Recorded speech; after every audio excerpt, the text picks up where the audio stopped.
Most creative teams are drowning in data they can't actually use. They're tracking 47 different metrics while their ads are bleeding money. But here's the truth. 95% of your creative performance comes down to just 6 key metrics. And if you're not tracking these 6 key metrics every single week, you're basically flying blind. Because at 30, 50, or even 100K per month in ad spend, you cannot afford to guess the exact benchmark for each metric, and more importantly, what to do when each one breaks. Look, I get it. Meta gives you access to hundreds of metrics. Cost per click, cost per add to cart, outbound clicks, landing page views, the list goes on. And every guru tells you to track something completely different. But here's what nobody's telling you. Most of that data is just noise. It's not actionable and it won't tell you if you're creative is the problem. Because at the end of the day, Meta is a creative platform. The algorithm rewards great creative and punishes mediocre ads. So after spending millions on Meta ads and analyzing over 1,200 ads that our team made last year, I've distilled it down to these 6 key metrics. Not 47,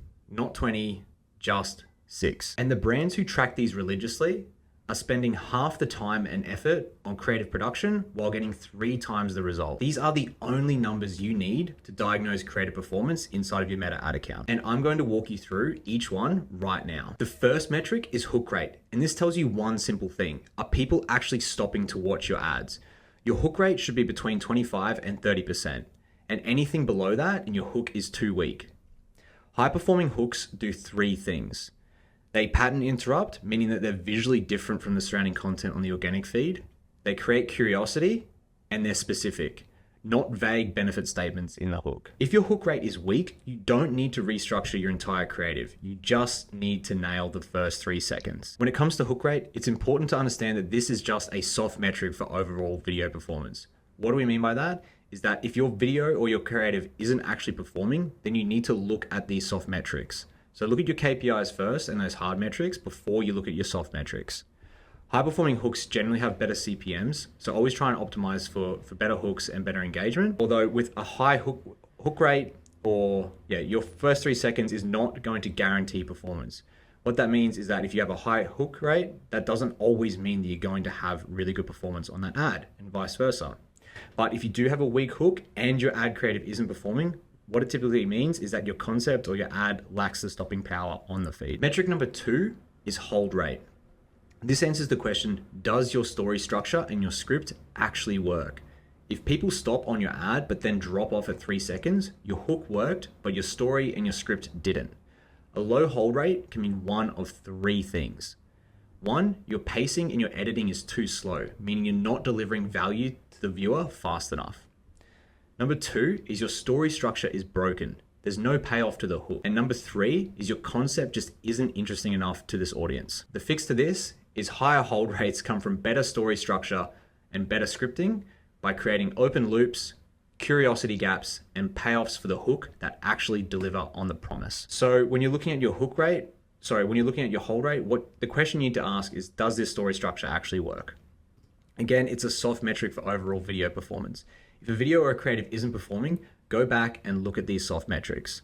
A higher hold rate will also generally equal a higher click-through rate, because if you can get someone to stop and watch more of your video, they're invested in this creative and watching the ad, they're more than likely to click through to your landing page or to your website. But a low hold rate is going to mean that you're going to need to restructure the script or the ad in general. Metric number 3 is click-through rate. A high click-through rate means strong positioning and messaging, while a low click-through rate means that there's a messaging disconnect between what the viewer is seeing and the action that we're asking them to take to go through to the website or the homepage or wherever it might be. Now, here's the nuance that most people miss. Click-through rate isn't just about getting clicks, it's about getting the right clicks. If your click-through rate is sky high, but your conversion rate tanks, then you've got clickbait on your ad. So your ad is writing checks that your landing page can't cash, essentially. But if your click-through rate is strong and your conversion rate is healthy, your messaging is aligned from ad to landing page. The fix for low click-through rate is stronger benefit positioning, a clear call to action, and visual cues that tell people exactly what to do next. So when you're looking at your click-through rate, you always want to benchmark this against your break-even cost per click. Okay, so you could have a really low click-through rate, but also have a really low CPM, which would mean that you would also have quite cheap cost per click. So in this example, on the right-hand side, you can see here that we have a low click-through rate and a really high cost per click.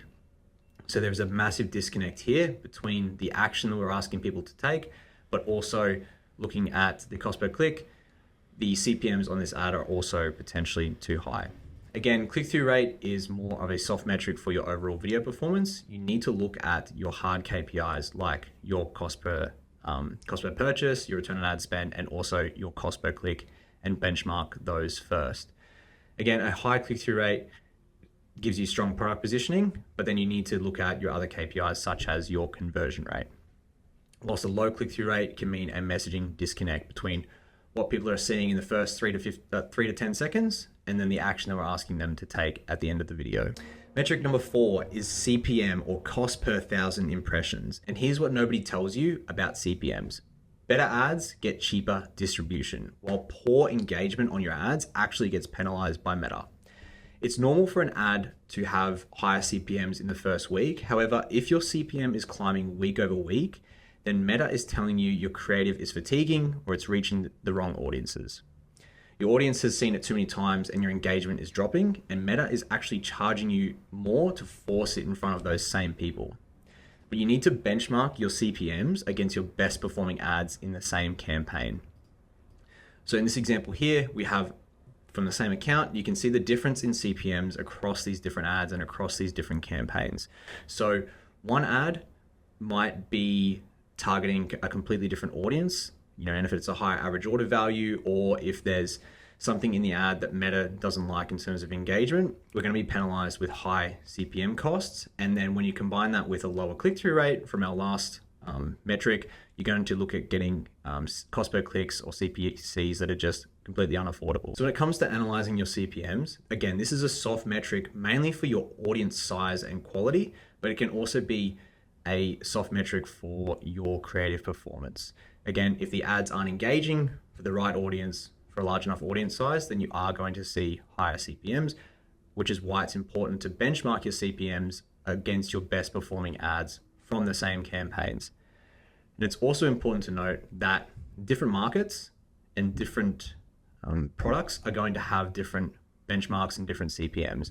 For example, if you sell a product that is $300, then you have other products on your website that might also be $50, just as an example. Those two products are going to see completely different CPMs. And then typically we see really high CPMs in a market like the United States, but then that is offset by much higher click-through rates. Whereas in Europe, for example, we would see much cheaper CPMs because of those markets, and then probably see similar click-through rates to what you're used to on your account. Metric 5 is conversion rate. This is where creative teams completely drop the ball, because if your conversion rate is low, your ad is just expensive clickbait. Low conversion rate means one of two things. Number one is your ad messaging doesn't match your landing page and you're attracting the wrong people. Or number two, your offer or your product page isn't compelling enough to close the sale. The key fix here is messaging match. If your ad talks about free shipping, your landing page better lead with free shipping.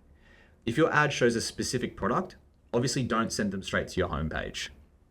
You need to align your ad messaging with your landing page destination. So in this example here, from an ad account, again, across all these different ads and campaigns, we can see a big variation in conversion rate. And sort of the average across this campaign, across these campaigns in this account, seems to sit around a 4 to 4.5% conversion rate. So looking at the differences here, we have one campaign that's sitting at almost a 10% conversion rate. So what landing page destination are we using there? And what messaging are we using to match that landing page destination? Whereas down the bottom here, we have two campaigns that are sitting relatively low in terms of conversion rate.